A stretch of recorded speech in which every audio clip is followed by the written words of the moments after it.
वन्दे गुरुपदद्वन्द्वम् अवाङ्मनसगोचरम् रक्तशुक्लप्रभामिश्रम् अतर्क्यं त्रैपुरम् अहः विशुद्धिज्ञानदेहाय त्रिवेदी दिव्यचक्षुषे श्रेयः प्राप्तिनिमित्ताय नमः सोमार्धधारिणे नमो यामिनीनाथरेखालङ्कृत कुन्तलाम् भवानीं भवसन्तापनिर्वापण सुधानदीम्.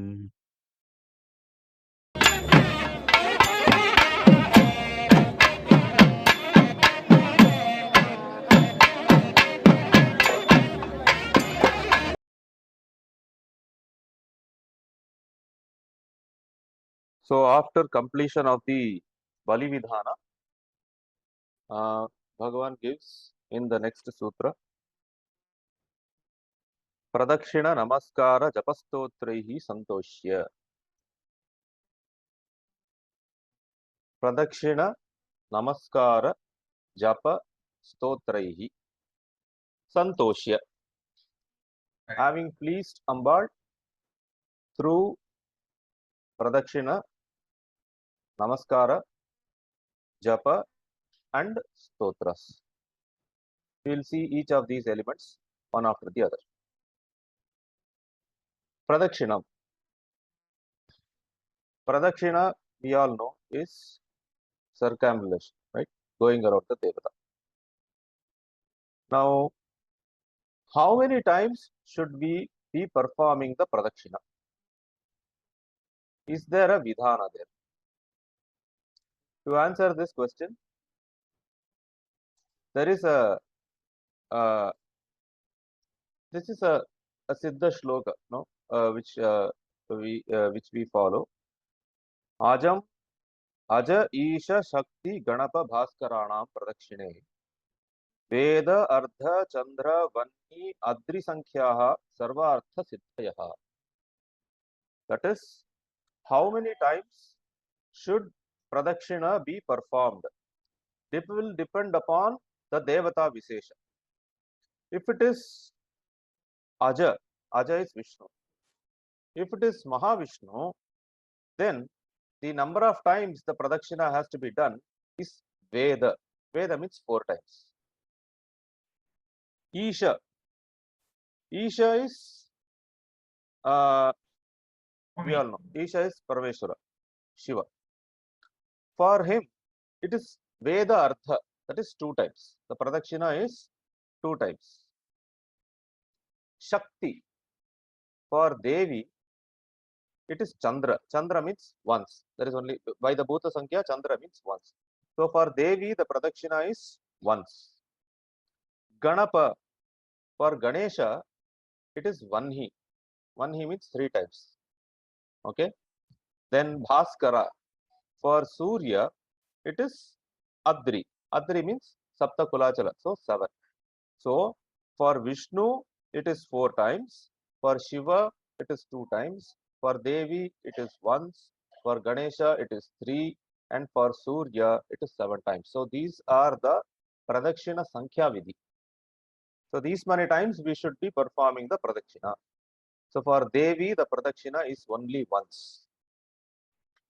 Okay. Next is Namaskara. Now Namaskara, we all know. For the Purusha, it is the Sashtanga Namaskara. For the Stri, it is the Panchanga Namaskara. Now, there is a Vidhana that generally within the Mandala, Dandavat Pranama should not be performed. So, the Dandavat Pranama has to be performed outside the Mandala. So, Namaskara for the Purushas can be performed merely as a Panchanga Namaskara and not as the Dandavat or the Sashtanga Namaskara. So, these are all the textual niyamas which are there. So, we will have to learn it from our own sampradaya, what to do and what to skip, right? Then comes the Japa. So, this Japa is the Saparyanga Japa. This is apart from the Nitya Japa. So, we have to perform this Saparyanga Japa. And When we take texts like Nitya Shodashikarnava, there is a vidhana which says that one should, or as Upasaka should perform 1 lakh japa as saparyangatvena. So saparyangatvena ekalaksham japa. So we should keep this sankhya in mind, and as a part of our saparya, we should perform japa so that we are able to achieve this 1 lakh as a sankhya. Okay. Apart from this, the japa sankhya will be decided whether it is 9 lakhs or 15 lakhs or 45 lakhs. Okay, depends on our our our sampradaya and what the guru gives instructions with regard to the number. But this ekalaksha japa is saparyanga. So saparyanga japa one should perform apart from the nitya japa. Right. Then stotraihi, using the stotra. Prominently, we are supposed to use 3 stotras as a part and parcel of our nitya vidhi. One stotra is called as sarva siddhi krit stotra. The other stotra is called as sarva purti krit stotra. Okay. Sarva siddhi krit is the one that we usually have as a part of our no stotra vidhana in our saparya. That is the Ganesha Graha Nakshatra Yogini Rashi Rupini. So those 12 shlokas, iti dvadashibhihi shlokai. Okay, those 12 shlokas are called as sarva siddhi krit stotras. Okay, so it is that particular stotra is found in the beginning of Nitya Shodashikarnava. So that is called as sarva siddhi krit stotra. Then sarva purti krit stotra is the Trishati. Okay, so Lalita Trishati as a stotra is called as sarva purti karistava. And this name we come across again in the Phalashruti of Trishati itself. And then the third is the Khadgamala. Okay, so one should perform or one should chant these 3 stotras. Any upasaka who has had his diksha should be chanting these 3 stotras on a daily basis. Apart from this, there are other stotras like the Jaya Mangala Stotra, or there is the even Sahasranama as a Stotra Patha can be done. Then there is the Amnaya Stotra. All these stotras can form part of one's saparya ritual depending on the availability of time.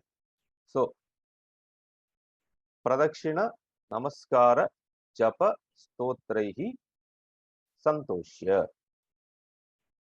The next sutra Bhagavan says is Tadrupinim Ekam Shaktim Balaya Upacharaihi Sampujya Tam Ma Panchakena Santarpya.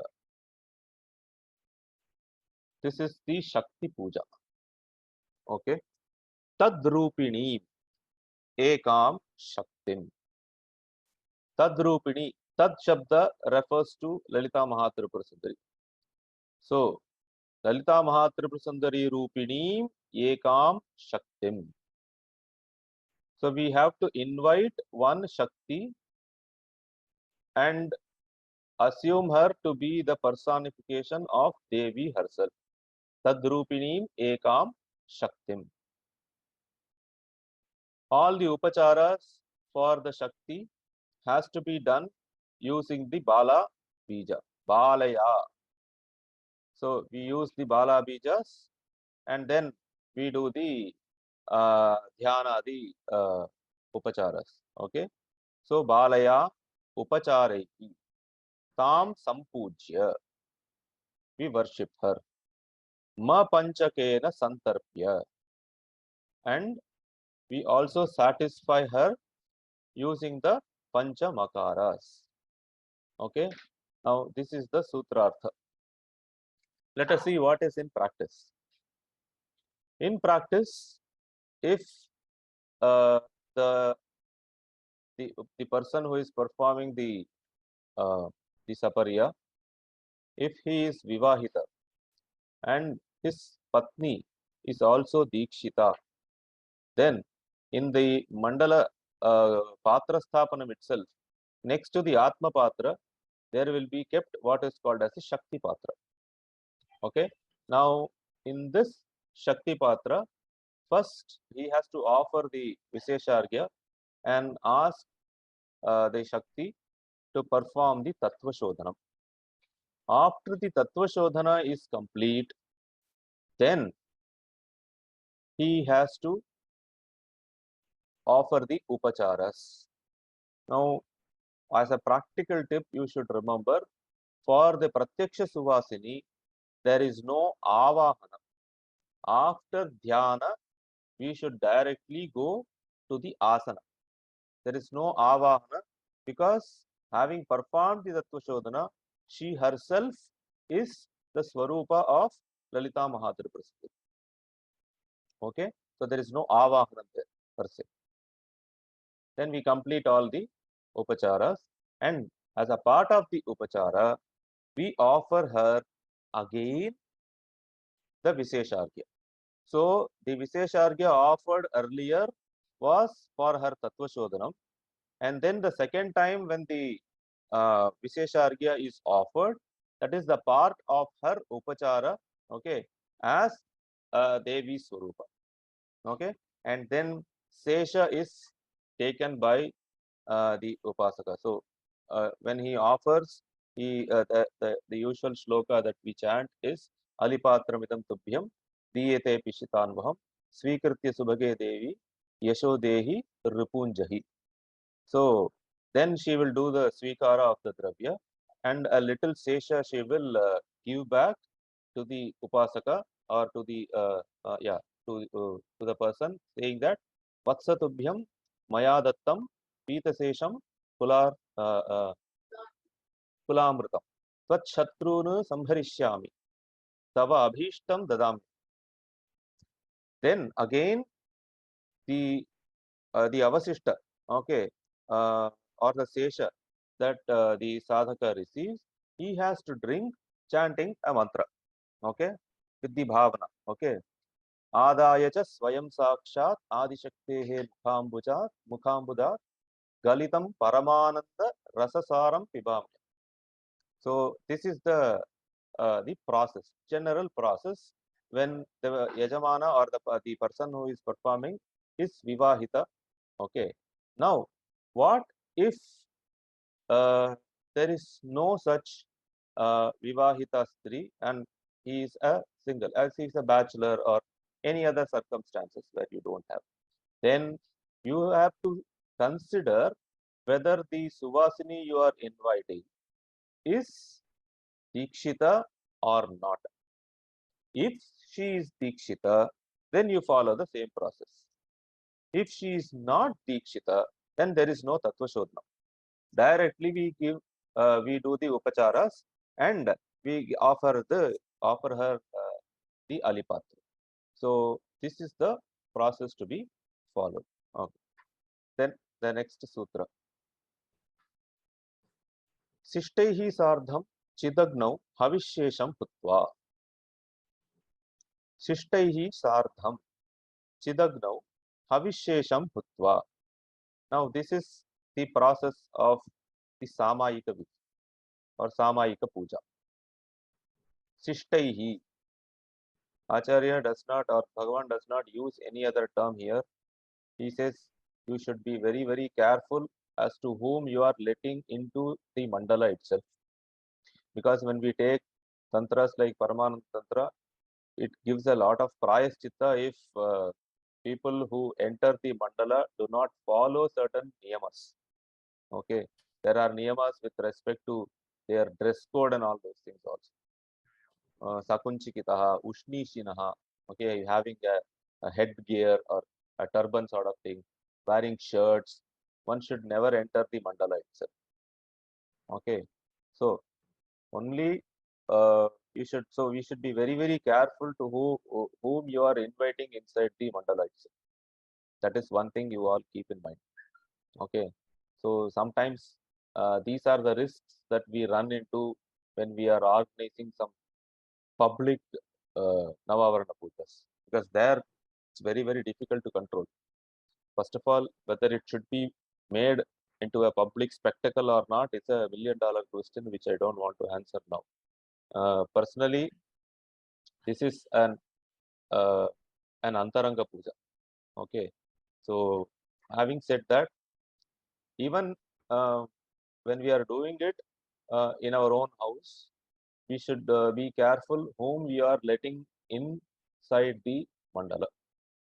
Once you have let people inside the mandala, then the Havisesha Pratipatti, okay, you have to offer them the Samayika Puja. Now, while offering the Samayika Puja, there are certain niyamas. Bhagavan clearly does not mention those as niyamas, but Tantarantaraihi Grahyam. We have to take what is not mentioned here from the other tantras, because he is merely giving us certain procedure formalities. For details, we have to go to the Mula Tantras only. Here he only says Sishtaihi Sardam. So Sishtata, how to define what is the Sishtata and all those things, we have to look into the other tantras. So having said that, so you have to remember that there is an order to be followed uh, while giving the patra also. It says that Jeshthakrama, you have to give the patra according to the seniority. Now, whether this seniority is by birth or whether it is by diksha. So, Jeshthatvam nama diksha Jeshthatvam. That also is clearly mentioned in text. He says, Balopi dikshitaha purvam Jeshthaha satu kulagame. And so this is the criteria for deciding the Jeshthatva. So whoever is the eldest in the group, you have to offer the patra in that particular order. Say if there are 4 people inside your mandala and all the 4 of them have had dikshas at different point of time. So whoever has had the earliest should be given the patra first. And then in that same order, the patra should be given to the others. That is why it is important to know who is entering into your mandala. So randomly, we should not invite people inside the mandala. That is one point. Second point, for the Samayikas, they should be very, very careful while using the Visheshargya for doing the Tattva Shodhana and the Tarpana. The Visheshargya should not spill on the ground. If the Visheshargya spills on the ground, they have to chant Varahi thrice, Varahi, Vardha Varahi mantra 3 times, and then wipe that place, and then only continue this. When I say spilling, accidentally spilling the Visheshargya, okay, while handling the plate or the cup or sort of things. So that is another. Third thing is, while you are receiving the patra from the Samayikas, from the other Upasakas, remember only the Guru can receive the patra from the from the Sishya directly into his own hands. That is his patra. Guru can directly receive it in his own hands. For the others who are not Guru, and if they are not your Sishyas directly, the patra should be received only in a plate. Okay, all these are unwritten rules. Okay, so you should try to follow these rules when you are doing the Samayika Puja. Number one. Second, another word to be noticed in this sutra is Havishesham Putva. Bhagavan is not using the term Visheshargyam Pitva. He is not saying after drinking the Visheshargya. He says after offering it as an Ahuti in your Chidagni. Chidagnau Havishesham Putva. So, we should keep this the entire process or the spirit of the entire process in mind. that what we are engaged in is a yajna. So in yajna, the Visheshargyam is uh, is like a havis. Okay, it's like the sacrificial offering, which goes to that Devata Vishesha. And who is the Devata Vishesha here? Devata Vishesha is nothing but Swatmaiva Lalita, your own Atma Swarupa in the form of Lalita Mahatripura. And where is the offering made? The offering is made in the Chidagni, in the fire of consciousness. So this is the bhavana with which the no, which the dravya has to be partaken. Actually, our Sri Guru used to quote one particular very popular shloka while explaining this. Antar Nirantaram Anindhanam Edhamani Mohandakara Paripanthini Samvidagno Kasminschit Adbhuta Marichi Vikasamane Vishwam Juhomi Vasudhadi Shivavasanam. So what should be the bhavana at the time of offering this dravya? Okay, when I say offering the dravya, in the process it is more like drinking the Visheshargya. The bhavana has to be this. Antaha Nirantaram Anindhanam Edhamane Samvidagnav. There is one Samvid Agni, a fire of consciousness. Where is it? Antaha. It is there within ourselves. Nirantaram Edhama. It is constantly burning. It is there constantly, 24/7.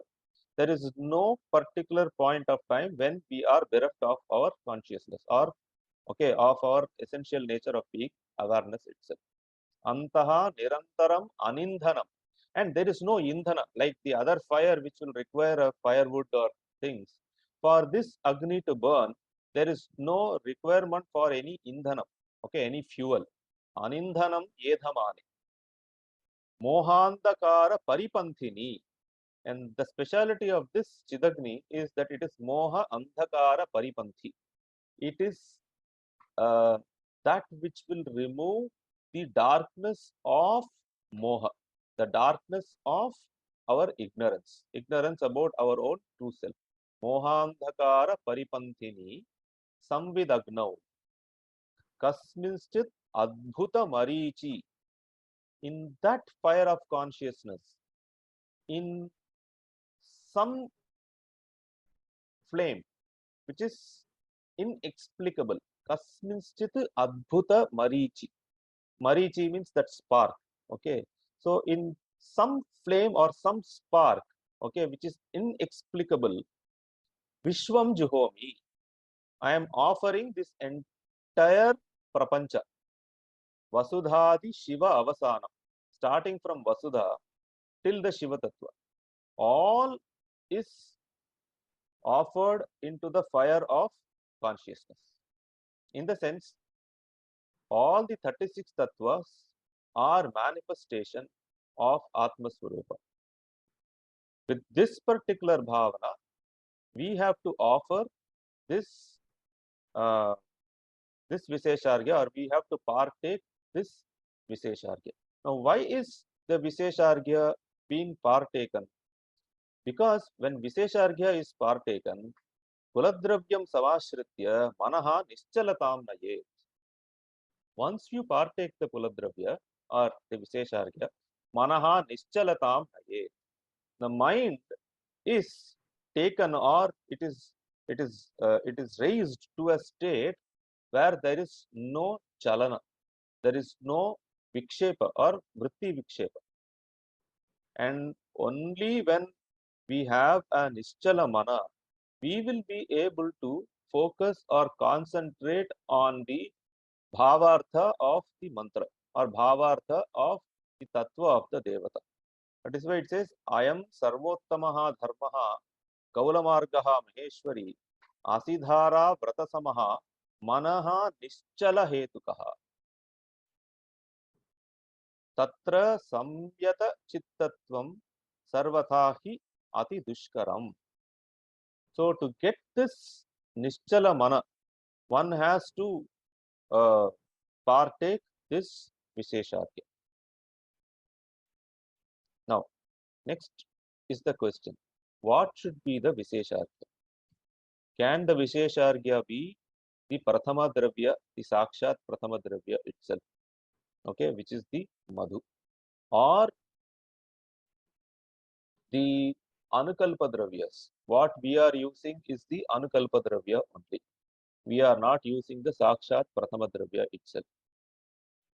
Now, whether it is Prathama Dravya or whether it is Anukalpa, you should remember the bhavana in which it is offered. The bhavana is that it is an ahuti in the Chidagni. Once this bhavana is very, very clear, then it does not matter whether it is Prathama Dravya as a Sakshat Dravya or whether it is the Anukalpa Dravya. Now, this is not a license to use the Prathama Dravya. This is for us to understand why some sampradayas are using Prathama Dravya and why we are using Anukalpa Dravya. Now, usage of Anukalpa is determined only by Guru Parampara. If my Guru does not use a particular Dravya, then I also cannot use that particular Dravya. It's as simple as that. But that does not mean that when you enter to or when you are going to some place where the Prathama is being used, you should not partake the Prathama Dravya. Whether you should partake it directly or Gandhamatra, that is only smell, you will have to learn it from your Guru. You have to take permission from your Guru to do either of the two. Okay, where the text is very, very clear. It is only speaking about the Prathama Dravya as the Visheshargya Dravya. In absence of it, it says you can use Anukalpa Dravya. Now, whether it is absence or not, we are using only the Anukalpa Dravya because that is how it is being done in our Guru Parampara. Okay, clear? So, you should keep this in mind. Always take the advice of Shri Guru, especially in matters relating to the Visheshargya. Right? Okay. After this, um, the sutra, the last sutra, Khecharim Badva Kshamasva iti Visrijya Tam Atmani Samyojayet iti Shivam. So we use the Khechari Mudra to ask for the Kshama. So we ask for forgiveness and then we invoke Devi back from the chakra into our own Atma, and then we that marks the end of the Saparya.